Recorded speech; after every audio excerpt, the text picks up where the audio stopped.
Yes, good morning. It is November the 6th.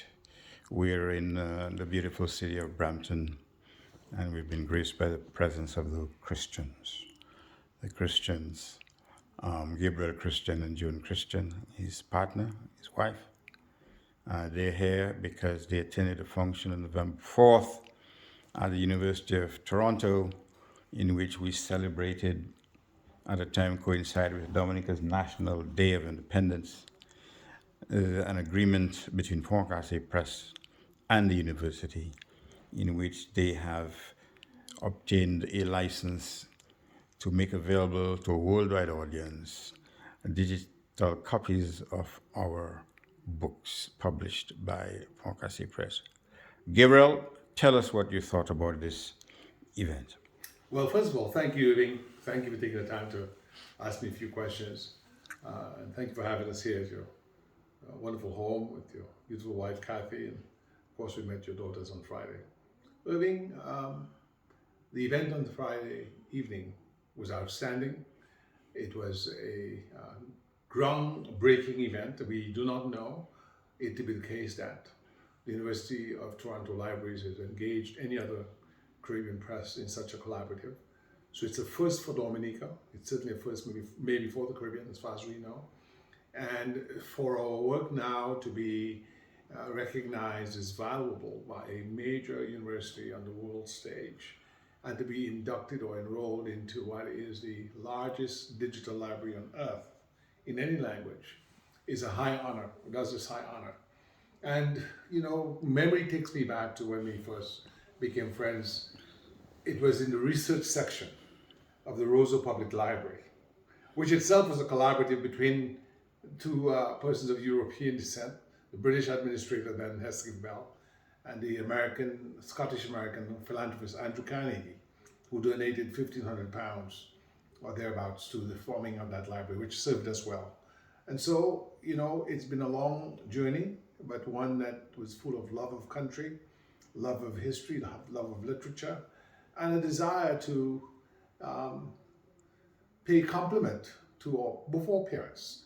Your father and mother done much to educate all of you, and our parents, Albert and Myrtle Christian, had done much to educate us, and so we wanted to bring satisfaction to them so they would understand they did not waste their time in sending us to the Dominica Grammar School or Sixth Form College, and to a wider community or Dominican society, that we had not forgotten from whence we came, that we are children suckled on the breast of Dominica's education system by some brilliant teachers like Dorothy Livy, Josephine Josephs, Kate Polidor, Olin Bully, and others. And we wanted to pay tribute to the nation of our birth by recording its history, writing its literature, living a written record of our march as a people through time, as part of the nation building enterprise. And so Friday represented all of that by the recognition given us, so that which we had created would now be part of the universal patrimony, that the person in Afghanistan or Ukraine or Kenya or Indonesia, Japan, Korea could open their phones, open their laptops or their computers and be able to access the world of Dominican literature, world of Dominican history. A great, great compliment was paid us on Friday, November 4th, 2022. Now, in the audience on Friday, there were a number of persons, resident in Canada, but originally from Dominica. And I certainly know that you interacted with some of these folk both before and after the event. What was your impression as to the views of some of these folk who were present at the function? Great, great pride, great joy, great satisfaction. They felt lifted that our island, our beloved homeland, was being recognized.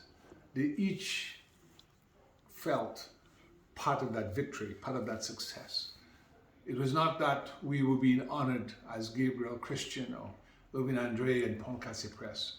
They felt a collective sense of accomplishment because they intuitively knew that all that we had done was to manifest in reality that little bit of genius and creative spirit and innovative capacity that all Dominicans possess, and that we exemplified the best of our community in a way of effort, that the effort we had undertaken over 30 years.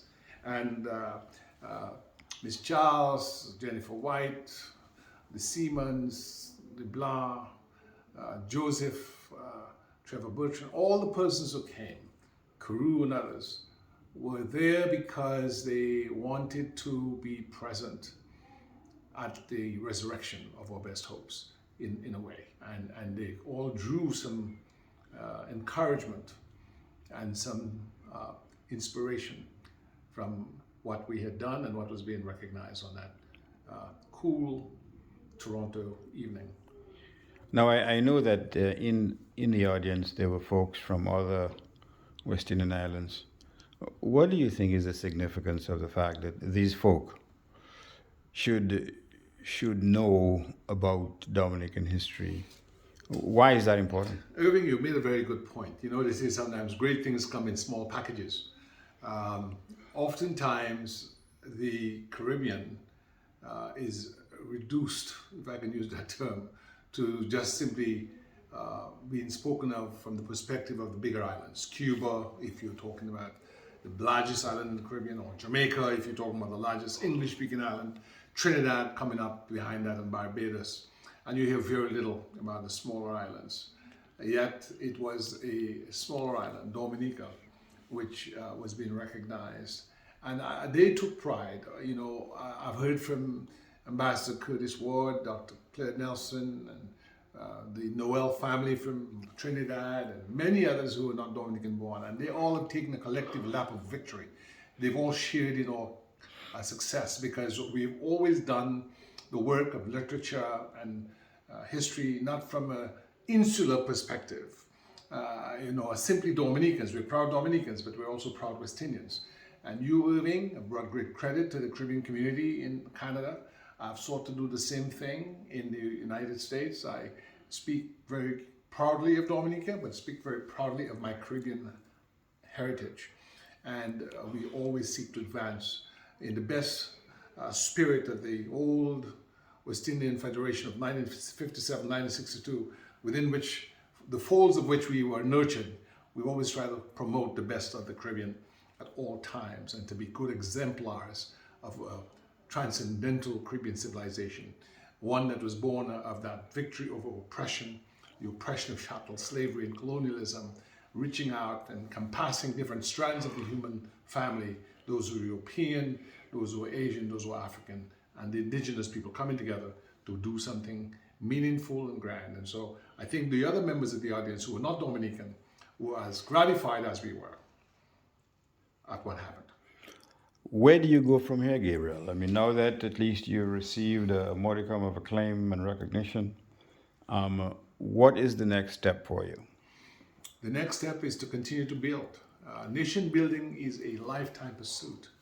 I do not believe that we have the luxury of ever resting on our laurels. I believe that to those who much has been given, much is required. And you said something very interesting in your portion of this interview series that we did this morning, and that was, when I asked you the question as to what made for our success, you said we had the familial connection. We had a degree of affinity. We also had a belief in the meaningful nature of our relationship, that God somehow had conspired with us to have us be born of decent families who were keen on educational accomplishment, and who nurtured us and who pushed us.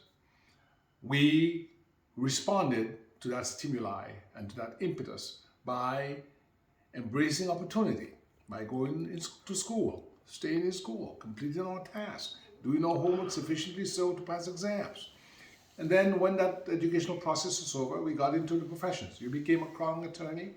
I became a private lawyer in Washington, you here in Toronto area.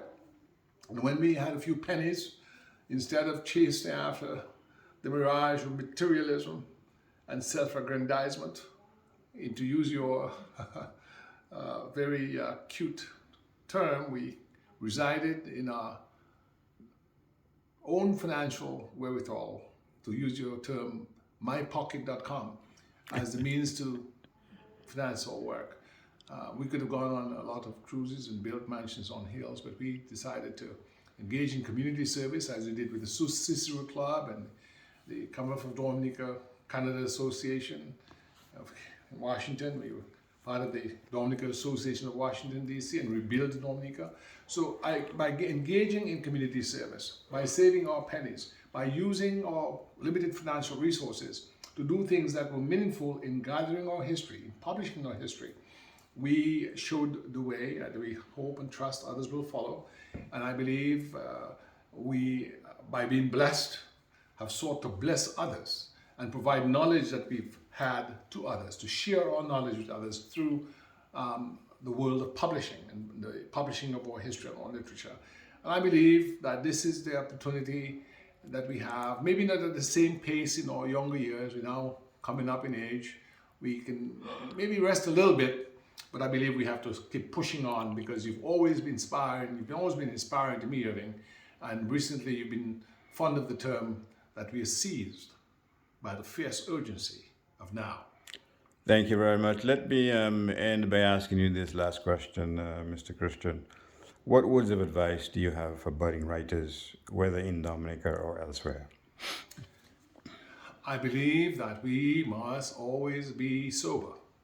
I think we need to stay away from strong drink and other mind-altering substances best we can, and organize our thoughts around a keen appreciation. If I may ask you to stick a pin, are you suggesting implicitly or otherwise, based on the words of Shakespeare, that alcohol may stimulate the passion, but it takes away the performance? Is that what you're suggesting? I absolutely believe so. I believe that in our West Indian civilization, in our Caribbean culture, as a nation, Dominica, we tend in recent years towards a certain crass, celebratory, circus-like debauchery that demeans sober reflection. To build a nation, to write a book that is meaningful, one needs to apply that old principle. I think it was Thoreau who said, "The heights attained by men reached and kept was not attained by sudden flight, but they, while their companions slept, were toiling upward through the night." That's what I did, that's what you did, that's what success requires. And so I say studied effort. We need to be more engaged with research and development. Build fruitful and meaningful relationships. Don't be a sometime friend. Good friendships are forever. You and I have had that, and I've been very blessed. Had we not had that sort of cohesive, purposeful connection, we would not have been able to build Pont, Casse Press. And when you have attained a degree of education, when you have attained a degree of operational cohesion, when you've engaged in sober reflection to produce some work of art, some work of literature, some technological process, something that is scientifically driven, do not forget to share it with those from whence you came. That is how you build community. That is how you build nation. And it is by an unselfish devotion to excellence in all things. And it's for that reason, I believe, what I would say to a young person is to prepare yourself by sober engagement in professional development. Read and read widely. Also keep a diary, because a diary is a conversation with yourself. And try to select friends who can burnish the best aspects of your character, not the worst. Thank you very much, Gabriel Christian. Very well said. And hopefully this will inspire your listener to march on resolutely in terms of achieving their own literary goals. Thank you very much once again. Thank you, and God bless you. Thank you.